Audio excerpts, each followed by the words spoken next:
correct me if I'm misremembering, but I feel like the last state of the reactor we had, we didn't have a chance to let Crocodile playing piano introduce himself, or did we do that? I can't remember. I think you missed the last one, right? Yeah, so maybe want to kick off with that a little bit just to get a little conversation going. Okay, Craig up here. So welcome to the team, to the first community call. Yeah, exactly. It's I thought, it's super cool to be on the other side for the first time. yeah, cool. I thought maybe if you wanted to give a quick little intro to what you're working on and yourself, etc. Yeah, absolutely. Um, yeah, again, it's super cool to be on the other side. I think I've been a member of the community since August last year, and then before I became part of the team, I became a commander in the Discord, and I guess some of you guys, well, I guess you all know me as the Crocodile. So I joined the team, I think about 1 month ago. And I joined working on a few data analysis projects. I guess just a little bit about myself, about my background. My academic background is in finance, and then I think pretty quickly I got into programming and data analysis in general. Made a few projects with Python. A bunch of them required just a bunch of, I guess, well, you could call it data manipulation, a bunch of table operations, and so this is a little bit of what I do at the team here. Mostly, we're currently working on a project where we're analyzing emissions depending on the type of staker, and yeah, a bunch of different insights that we get internally to help in obviously many decisions regarding the project. So yeah, this is a little bit about me, and yeah, happy to be here. Cool. Yeah, we're very stoked to have you on the team. Great. Okay, I think we can kind I of get should add, by the into. way, Yeah, go ahead.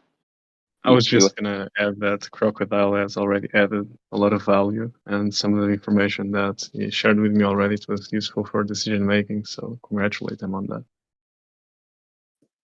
Yeah, Thank sweet. you. Yeah, good to have you on, Crocodile.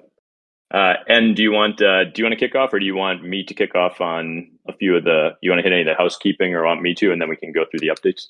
Yeah, maybe I'll touch on one housekeeping thing that has been something that we've been talking about for a long time. I'm not fully sure if we've articulated it to the community before, but it's something that internally we've been talking about a long time. And one of the questions in the pilot's dashboard touched on this, and it was basically talking about how new investors in a project might go to our GitHub repo to see how active the team is for building. And we have two repos. We have a public repo, which things eventually get pushed to, and it looks as though there's kind of lower activity there because some of those things are published months ago.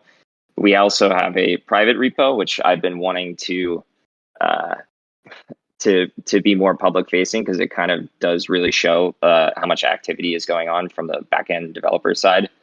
And I've been talking to Cody about this for a while, and maybe Cody can get into some of the reasons why that repo has been private historically, and Yeah, why sure. what we're doing to sort of remediate that moving forward. Yeah, it has been private for a long time, and that's kind of our hesitation for taking it public. There's a lot of history there. Could be something buried deep in the commits that accidentally was pushed up, hard-coded secrets, anything like that. So we wanted to be kind of extra sure, extra cautious. So actually, it's on one of our developers' docket for next week, but we're integrating a kind of security scanner into the check-in flow to protect us from checking any of that sensitive information.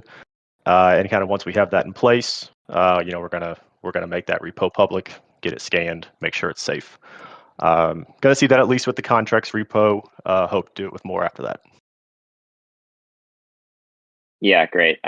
Just for the maybe non-Devi people out there, what that basically means, from the less technical standpoint is, I think there was probably at least one. I know there was one instance. I can't remember what the protocol was, but where there was something deep hidden in their repo that allowed people to, or allowed a attacker to exploit the protocol. And so it's just a matter of making sure that there's no sensitive information that can be used to exploit the protocol. So hopefully we'll get that cleaned up next week, and then we'll get it out there. Cody, is it gonna, if we do it like this, it's not gonna show the historical progress of commits? Like, will it be a blank slate, or will it have that history? It'll likely be a blank slate, but you will be able to see kind of the stark difference between the public repo and the private one.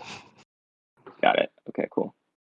Yep, that was one thing I just wanted to say, because it's been a personal thing for me for a long time, as Cody knows. But yeah, Carson, you want to kick it off? Go ahead. And I was just going to say, just to follow up on that, I know like the questions were like, are the devs building things because they weren't seeing it there? And Cody, I'm sure you could confirm, you don't have to give us the exact number, but there's been a lot of stuff being updated and pushed to the private one. So once that sort of goes out there, you're going to see a lot of activity once we merge or move that one up, however you guys do it. Right? Yeah, for sure. One of the things that I realize sometimes when I come in, I'm looking for a repo that I recently have worked on. If you know anything about GitHub, it always orders your repo by kind of the ones that have the most recent check-ins. And I think it was last week or the week before, I had to keep scrolling all the way down to the bottom, just because there's so many people working in different repos. Mine was pushed all the way to the bottom. So, yep, definitely plenty going on, and at least the smart contract repo will be out there shortly.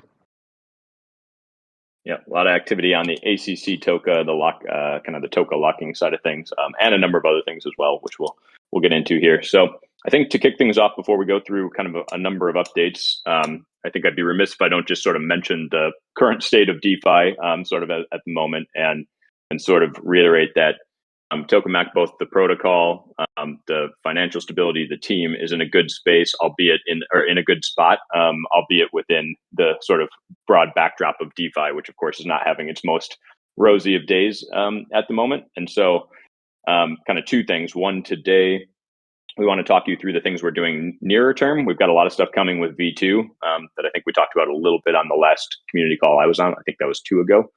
But a lot of things that we're pushing much closer to today that we want to talk through. But also sort of identify that we know we've been much more kind of radio silent over the last several months, especially on Twitter and kind of marketing.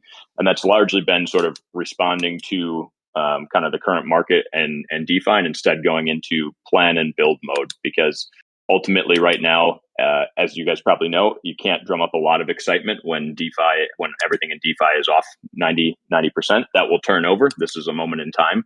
But that's really sort of the reason that we've been much more heads down building and less on comms. And that's going to switch over. And you can probably share some thoughts on that too, because we were chatting on that just a little bit ago. But as we sort of start rolling these things out, the comms are going to pick back up. The marketing's going to pick back up. So just wanted to sort of acknowledge that, like, we're aware of that, and as we start rolling things out, you're going to be hearing more from all of us along the kind of channels that we've used more historically, and in the market pre sort of the fallout.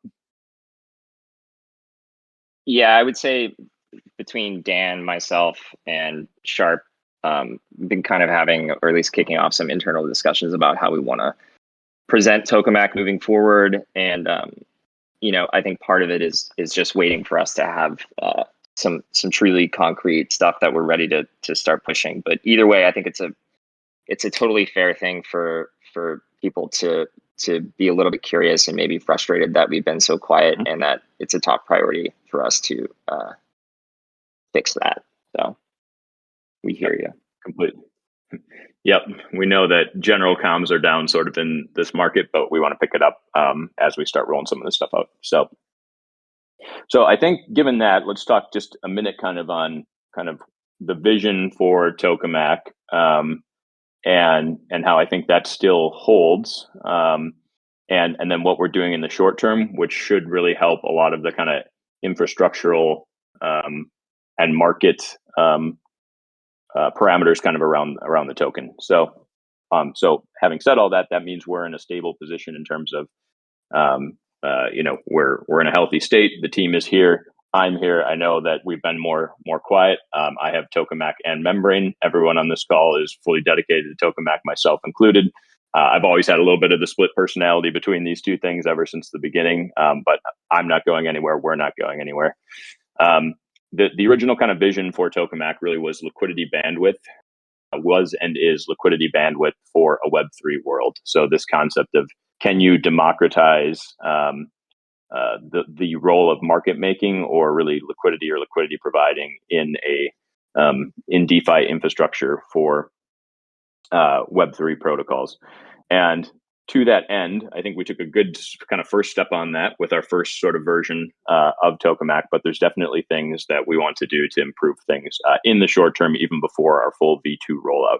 Slashing has been in a lot of our documents for a very long time. The concept is basically, if you are a liquidity director and you use your token to direct liquidity to some place that is very unprofitable or has an exploit, something like that, that token could be used as a backstop, basically, because to sort of make whole the protocol. So in other words, if the protocol lost value, well, then we at least decrease the token circulating supply by slashing or clawing back that token. We've never actually turned that on. It's been enabled in the code, but we haven't actually operationalized that for any of our unprofitable deployments. And I think in a bear market, you have to be very cognizant of the profitability of sort of everything you do. So all of our deployments now, we want to make sure that they're profitable. And if they're not, then it means it's lost money for the protocol, and therefore token needs to go out of supply. So we're going to be turning on actually the ability to slash. We'll of course be making it clear when this goes on and how people can make sure that they're not in a pool that might be slashed if this now changes their choice for liquidity direction. But slashing and locking will be a big piece of sort of the supply decrease. I'll say one more thing over on the distribution side, and then we'll want to open it up for people on the team that can talk more on the slashing, locking, or this distribution. So locking token. Yep. I just wanted to introduce a very short note, which is we will have a preparation period for the slashing mechanism, and Sam has even discussed having a simulation curve for this, so people will be prepared for this transition. The third kind of big thing I want to dig into, and then I'll open it up more broadly to the team, and I'll stop hogging everything here, is the concept of sort of the liquidity journey of a project. So if you look at how liquidity was provided across DeFi before Tokemak and sort of before 2021, it was largely by centralized market makers that usually charged pretty costly service agreements to the different token projects that they engaged with. So either they had monthly fees or they required large amounts of inventory and call options, or some combination.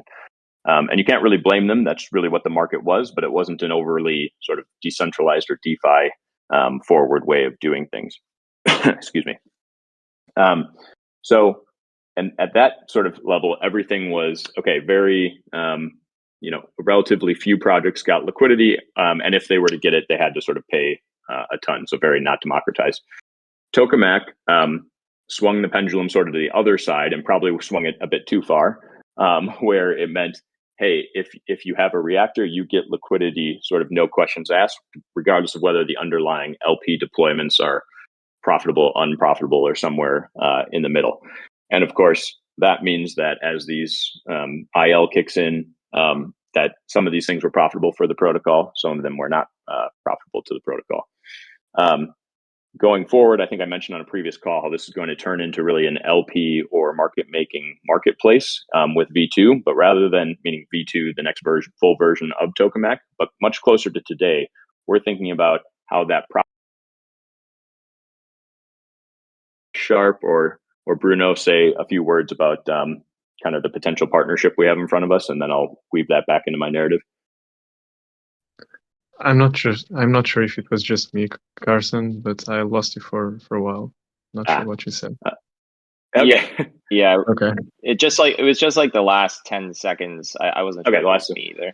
Yeah, so all I was saying was at the very end, I think, was before I talked through this sort of liquidity journey of like closer to today, prior to the next full V2 of Tokemak coming out, what we can do now to help projects when they're early on and unprofitable with their liquidity deployment still receive liquidity in a way that's profitable to the ecosystem and to Tokemak. And I was just saying, Sharp or Bruno, do you want to maybe say a little bit about the potential partnership here that we're working through right now, and then I'll weave that back into the sort of liquidity journey narrative. Yeah, so I've mentioned this before. Originally, I envisioned Tokemak as a place where stablecoins could compete for distribution. The point here to actually make this come to fruition, it was always the fact that stablecoin deployments in terms of IL were just undesirable. So with the market downturn, obviously we wanted to maintain our deployments correlated to our governance tokens. Hence, ETH was obviously the asset that we wanted to maintain as a quote asset. So now we get to this new version of DeFi in a post-merge world, and I'm sure that everyone has seen that the spread on staking derivatives has collapsed because the merge risk is now eliminated, and um, it creates a new scenario where suddenly all of these staking derivatives protocols can actually compete for distribution. So I don't want to add too much into this, but we are actively pursuing conversations with Lido, and if all goes well, we could have a partnership with them. And obviously, we will be open to other staking derivatives protocols because it makes sense for us, it makes sense for them. For us, it implies the same IL risk. It implies that the reserves can be more capital efficient because we can have exposure to wrap stake Ether instead of Ether to collateralize these deployments. And it's something that I'm personally very excited about. So hopefully all goes well, but still there are a few details to be finalized. Hopefully we'll get an answer soon. But that's what we're currently working on, that side. Awesome. Thanks for the overview. And the reason I sort of went on that tangent here is this opens up a really interesting possibility, this potential partnership with Lido and with Wrap Staked ETH, because if a new project that has an ABC token or a token named ABC is looking for liquidity, and ABC ETH has very little trading, so doesn't make much trading fees, high volatility. It's usually not going to be profitable for the liquidity providers up front. But via this potential partnership with Lido, we could then, instead of pairing ABC with ETH, we could pair it with Wrap Staked ETH, and that can really shift the economics pretty strongly for those really early sort of early in their journey projects that are looking for early liquidity. Then you can sort of evolve them to pairings against ETH and other tokens sort of as their markets mature and go to more of a V2 model. And when I say V2 model, I'm talking about Uniswap V2 or SushiSwap V2 model. So generally it would go sort of staked ETH, some ETH derivative like Lido Wrap Staked ETH with a V2 in their earliest phases, evolve that over into V2 against normal ETH once the market matures. And then eventually, when you get a really mature market like the ETH USDC or ETH stablecoin market, then you can evolve into sort of V3 models and some of the more exotic things like Curve V2 and Balancer and all these things where there's optimizations you can play to make the markets even more profitable. So these levers give us some pretty interesting, an interesting ability to attempt to sort of still democratize liquidity access for some of these earlier projects that just due to sheer sort of unprofitable economics, and especially in a bear market, might not otherwise be easy to provide liquidity to. Anyone on the call want to add more on that? And Craig, not to throw it completely over to you, but I know you've talked to and thought about a lot of this sort of across projects and what they need, so you might have some thoughts on that. Yeah, I think you captured this great. It's really exciting to be able to have motivated parties on both sides of a deployment pair. and it gives us a lot of levers to turn, particularly for the types of assets that Tokemak supports today, which in part are some that have higher volatility and lower trading volumes. So that can make the economics hard if just one side of the reactor is, for example, has a reserve.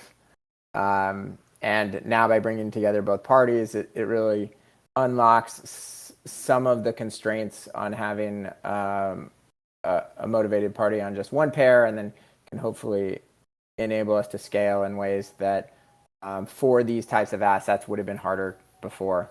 And I'm excited about this model in general because it has the potential to scale in a few ways, hopefully once we find the right model to start with, or the right partnership to start with.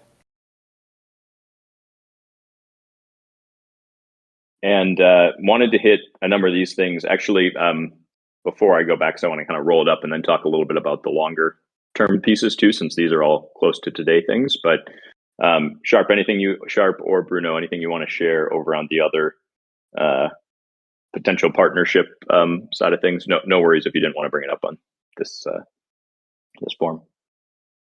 Yeah, so I actually wanted to add maybe some transparency with regard to the core tree subject. And as everyone can understand, we are concerned with the profitability of these deployments. And slashing is just an important component to then expand this. And obviously, we are seeking to eventually add more reactors and seek more deployments and scale the deployed liquidity.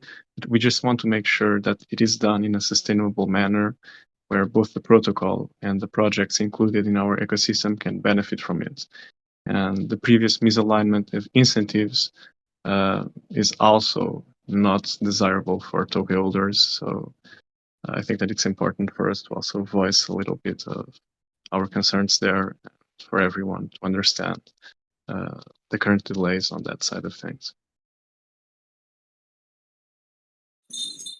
Yes, agreed. And yeah, to the point of sort of the importance of slashing, I think in a bull market, and this is sort of, hindsight's 2020, but in a bull market, you don't think necessarily always just about straight profitability, but really if you boil down why slashing is really powerful, if someone directs liquidity that somewhere that makes the protocol lose some of its balance sheet, then the slashing effectively takes that token out of circulating supply. And so you can kind of, I think of this as like a mirror looking through from like token into the treasury. It's like that way you're at least decreasing the supply somewhat in line with what the decrease may have been on the asset side.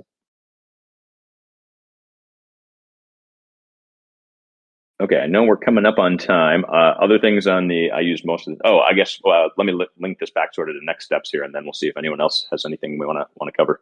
So all of those things that I was going through, even though it's quite a bit, are things that were either have sort of mostly built or in the process of kind of ironing out partnerships and rolling out. So these are all closer to today things. We also, I think, talked, maybe not last community call, but the one before, on some of the features coming out in V2. So I particularly wanted to get more to some of the tangible stuff that's closer to today, so you can see all the activity going on.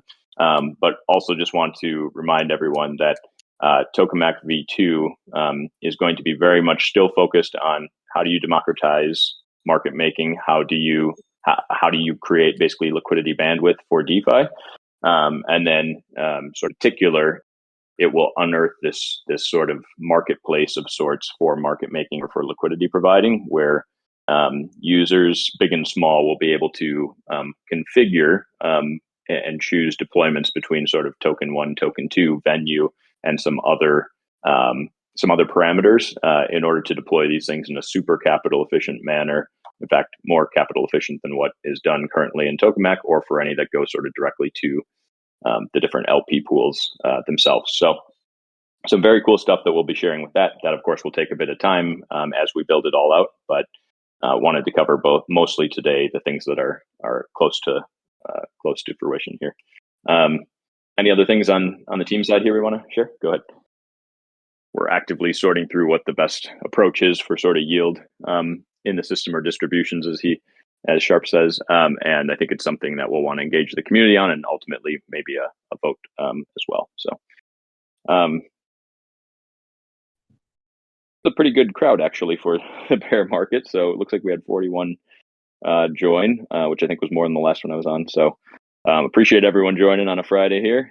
Anything else from our side, guys, before we I think maybe just to piggyback off of what Sharp was saying for community feedback, is one of the other community questions was asking about what we're thinking about in terms of governance framework, and it's still obviously a priority for us to try to conceive of what the best governance structure for Tokemak is. But I think part of the reason, similarly, sorry, to are sort of being quiet on the PR front, is it's just taken a slight bit of a backseat to getting through some of these upcoming milestones. So once we get through that, I think we'll have a better idea of how to implement this, a governance structure and framework. So I think part of why I brought that up was just simply that having a sort of community vote about that sort of distribution of relevant governance. Yeah, and sorry, I was cutting out here. I was going to chime in on that too, but yeah, I think a lot more that we will be thinking through, kind of on all these topics. But I think that's probably we'll be hearing more on sort of all these things. A number of these things are not, especially on kind of the yield front, are not finalized yet, but there'll be more to come from our side on that. So yeah, and when those things are finalized, I plan to have more digestible and sort of fun things to share, both here and on Twitter. I think part of explaining the silence is we're working very hard on things, and until they are fully known, I want to be respectful of the people that we're sort of broadcasting these communications to, and not say things before they're fully final. So, other people who run other communications for DAOs will just sort of try to keep the hype going or whatever. And we don't do that purposefully, which does sometimes lead to relatively prolonged periods where we don't have anything that's finalized to say. So it sucks. I can't wait to be sharing stuff and sort of in the way that we normally do, which everyone seems to enjoy. But we're not just going to spin your wheels with stuff that isn't finalized. Soon TM isn't fun either. So when it's real, we'll get it out, and I'll hopefully try to be able to translate some of the dev speak in the way that I sometimes am effective at doing, so that everybody knows what's going on and can get excited about it. Yes, I also feel personally responsible for this, because what is communicated to everyone else versus the product development, sometimes it can have a mismatch. And my new position was just, okay, let's wait to have things rolled out. And we're not just going to keep on mentioning what we're going to work on. We just need to have the finalized products. And when they are rolled out, when we have results to share, then we share them. Because I understand the generalized frustration within the community, and just adding more on that with the soon TM, as Internet Paul mentioned, I don't think that could help at all. Definitely a lot of efforts there to improve the current comms.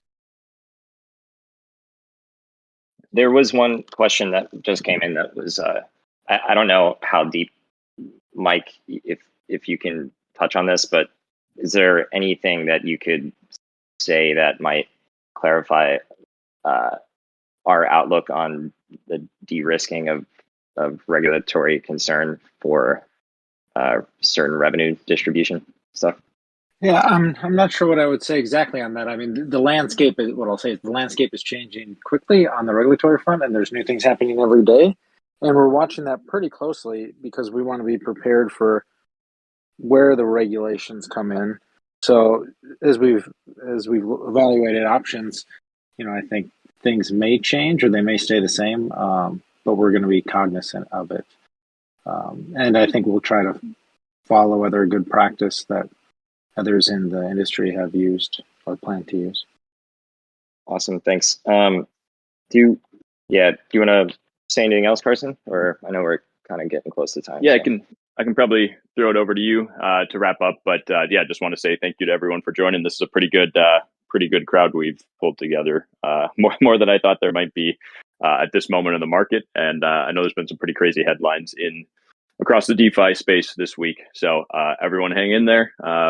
Markets are nothing if not transient. So this moment in DeFi and in global macro isn't going to last for everyone forever. And hopefully everyone's hanging in there together. So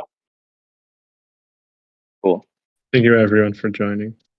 Yeah, thanks so much, everyone, for joining. This was a actually decent crowd. So we got the recording of this. We'll get it up on Tokebase, and then we'll share it. And thanks so much. Speak to you thanks, soon. everyone. Thanks all. Bye. Bye.